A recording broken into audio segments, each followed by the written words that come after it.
What's going on, you guys? It is Noah Orwick Ark here, bringing you another video.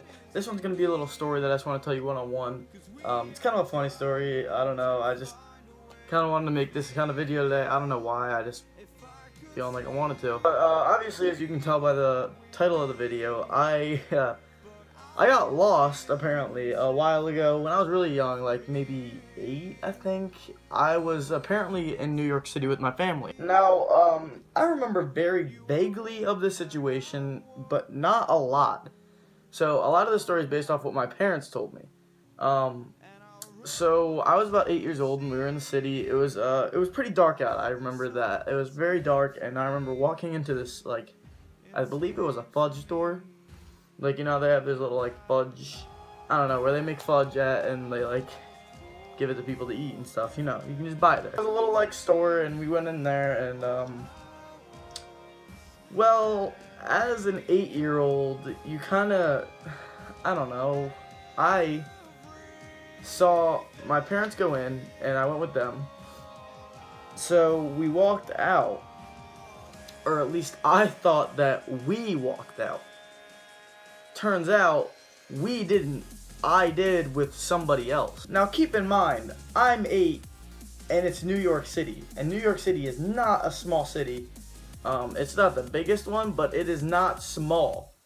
So, I immediately, like, get out of the store, walk the, like, maybe 15, 16 steps, and I look up, and I don't recognize anyone, and it is just sheer panic on my face. Like, I can only imagine what I looked like, but I have a feeling my 8-year-old self was just complete shock and just, like, eyes lit up, and I just didn't know where I was. And that's, like, the scariest thing ever, is to, like, not know where you are. Especially at 8, like, dude, I'm 8, and you hear all these stories about, like, stranger danger, and, like, stick with your parents and stay with your parents and make sure you're always with them, right? Well, 8-year-old me was not with my parents, didn't know where I was, and I'm surrounded by strangers. And apparently there was this woman that we came on the bus with. We rode one of those big, like, charter buses. I don't know what they're called. I think they're called charter buses. We rode that to the city because apparently they didn't want to waste gas. I don't really care. But apparently there was a woman on the bus with us, and she saw me. Like, this is like pure luck that this woman just saw me. Like, it is a New York City sidewalk. I believe it was over a break, so there was, like, so many people there. New York as itself is packed, but over a break, it's even more packed.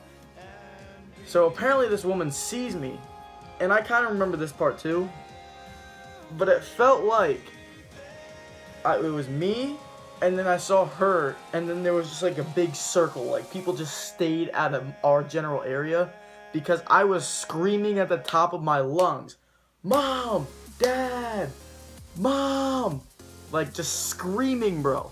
I mean, hey, I was a pretty good kid if I knew how to do that. If I knew how to scream Mom and Dad when I was lost in a situation, I was a pretty good kid. I want my kid to be able to do that, you know?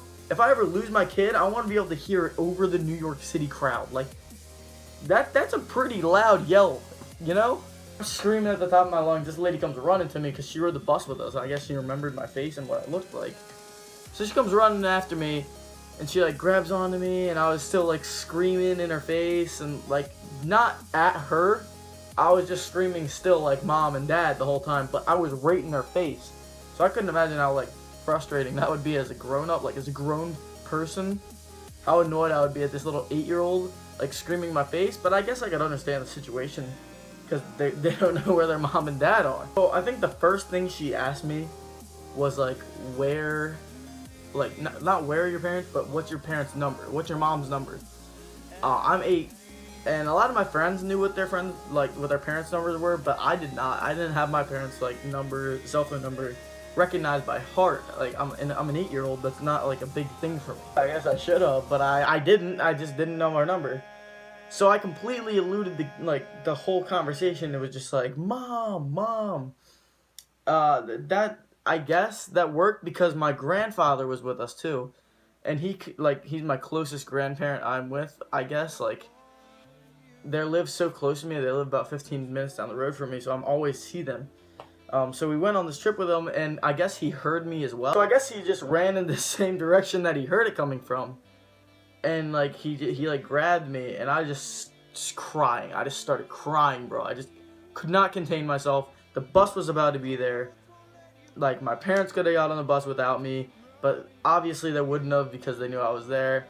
But this woman was with me and everything. I don't know. It was just pure luck that this woman saw me. Like, the bus was right there as we were, like, as they found me. So, like, it was just at the time that we needed to get on that bus to get home. So, I guess it was just kind of luck. Like, it all worked out. But if I were a parent, I would be panicking that my kid, my 8-year-old son, is lost in New York City. Now, granted, I was 15 steps away, but in a packed city, that's a lot. Like, that's scary, especially like someone that small compared to everybody else. You're like, oh, where's my kid at? Can't find him because he's not, you know, full size yet. He's not a grown kid yet. I don't know. Like, the whole situation was just probably insane.